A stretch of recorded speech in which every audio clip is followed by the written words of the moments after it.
So today we're going to go ahead and start the brainstorming of the cutout slab. And the first thing that we're going to do, everybody's going to get a piece of cardboard. This is a 5x8 piece of cardboard, and you are going to draw a line from the top to the bottom. That is a curvy line that's going to go, like we have talked about, that's going to go out and in and back out. Okay, so you kind of have to think about what you want and what you want this to look like. We don't want to draw the line in the center. We want to draw it more on the edge, but we want to leave a little bit of room to keep this one piece. Okay, so let me show you what I mean. If you draw something that maybe looks like that. Okay, and you could go through and say, oh, I'd like to adjust this. I would like this to go, in more, or I want this to go out more. So you can come through and, change it. And if it really doesn't look right, you could always flip it over and try it again, or flip it over and try it again. Okay, but don't cut it until you think you have that right. You're going to use just a pair of scissors to cut the cardboard. You just have to use the back of the scissors. Okay, this is where you have the most leverage, is at the back. If you try and cut with just the point, okay, it's going to be really hard to actually cut through the cardboard. Okay, and it's best if we can get this in one piece. You kind of have to bend and curve the cardboard, and it's not too bad to get that to cut through. Okay, so I have one piece here and I have another piece here that's like the puzzle piece from it. Okay, so now I'm going to keep it just like it is, and I'm going to flip this piece over, and I'm going to line it up with the corners.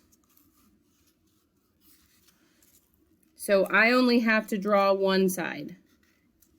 I don't have to draw both of them. I'm not trying to make them perfect. I'm going to, have tracing this piece of trash is going to make it perfect. Okay, or as perfect as you can make it. Okay, so you trace it, and now those sides are going to be equal, and you're going to be able to cut this out. And this is now your pattern for the cutout slab.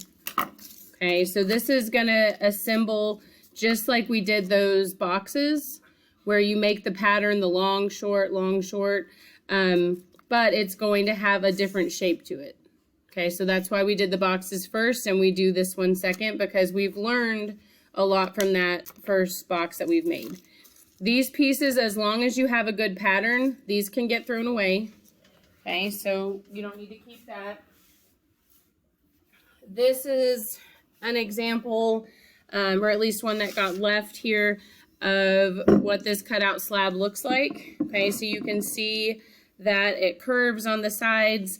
There is a design that is added on this side and a design that's cut out of this side. They have decorative coils, okay, that go down the side to cover up the seam. Same with the top. Okay, and if you look, there is a pattern on each of these like surfaces, which we will use later on when we roll these out. Okay, so you can see this person did 4 different ones. Okay, so this is step 1 on getting this cardboard. Step 2 is creating the designs, and so this is how most people are going to work when they're designing or starting to work on something. They're not going to have the very first thing that they draw be the final thing that they do. Okay, they are thinking and progressing as they think about what they want that design to look like. Okay, and so this says the first design. This says second, change one thing. Okay, third design, change one more thing. Fourth design, change another thing. Okay, so let me show you what this means and give you an example. There are 2 here, and there are 2 on the back. Okay, and so this is some thinking that I want you to do so you can make the best project possible. Okay, so at least for these are radial designs, meaning everything starts from the center and radiates out. So let me show you the most common design that I see people want to do.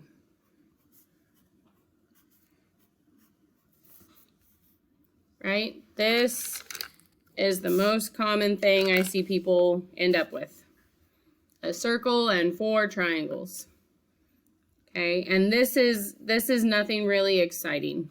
Okay, like you've been able to draw a circle for a really long time. Same thing with triangles. You are capable of much more than that. Okay, and let me show you what I mean. So let's say that I'm going to change one thing. So I'm going to keep a circle in the center, but I'm going to change these triangles, and I'm going to make 2 of them longer and keep 2 of them short. Okay, so that's a little different. That's maybe a little bit more elevated of a design. Okay, what if I keep a circle, and instead of this being flat here, I'm going to make these like curved where they look like they kind of fit around my circle. Okay, like that could be something that you do. Okay, so then what about if I do a circle, but I'm going to go ahead and change. I'm going to do this part. I'm going to erase that. Okay, and then I'm going to have part of my design go into this. And then part of my design look like it kind of fits this way. So you can see, okay, and these are just, this is not going to be your final drawing, so I'm not worrying about making things super even. I'm just trying to get my ideas out on paper so I can see them better. Okay, but you can see how this looks very different than this idea, but they started from the same point, right? Like it came from this design. Okay, so this isn't a bad design. This isn't a bad starting point, but if you want your design to be more elevated and to look better, then this is what any artist does. Okay, they start with something and they think, okay, how can I make it better? How can I make it more unique? Okay, and then they try something and then they say, okay, do I like it? Because it might be, oh gosh, I don't like that. Okay, I thought I was going to like it, but I don't. Okay, so then they change something else. Okay, anybody who has made anything knows that the very first thing you do is probably not the thing that you stick with. Okay, you're going to continually build and try and make things better. Okay, so this is what we're going to do 4 different times. Okay, you'll have it on this side and this side. This part I've talked about making like a design that's symmetrical. So symmetrical is different than radial because it has a different like mirror image, or a mirror, what would you say that? The line of symmetry is different.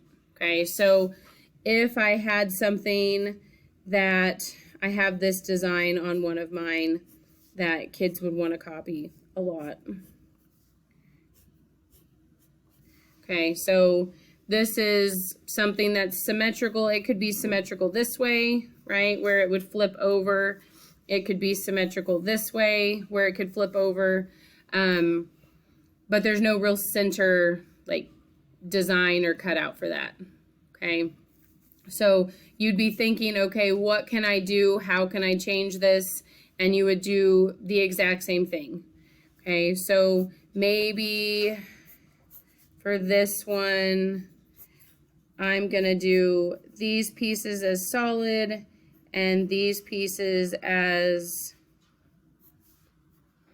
you know, sections like that. Let's zoom in a little bit. Okay, and then maybe I say, I don't know that I like this as much. Okay, I'm going to think about how I'm going to change this, and maybe I want these to be longer and skinnier so they match more of the same kind of shape.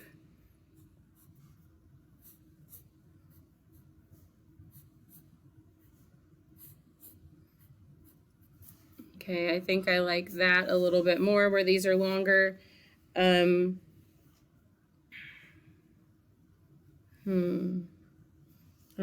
don't want these to be too close to each other, so I want to change something. I don't know that I like the point here. Maybe I might try something that's curved. But the only way to know if you like it is to draw it out on paper and actually look at it.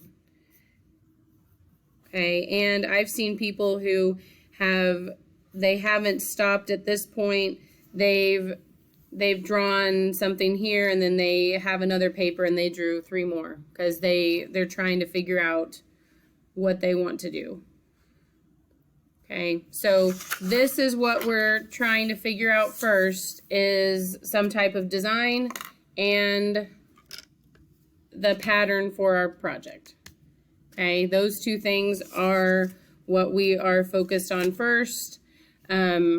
So I will go ahead and pass out, or get some cardboard passed out, get the worksheets passed out, and we'll get started.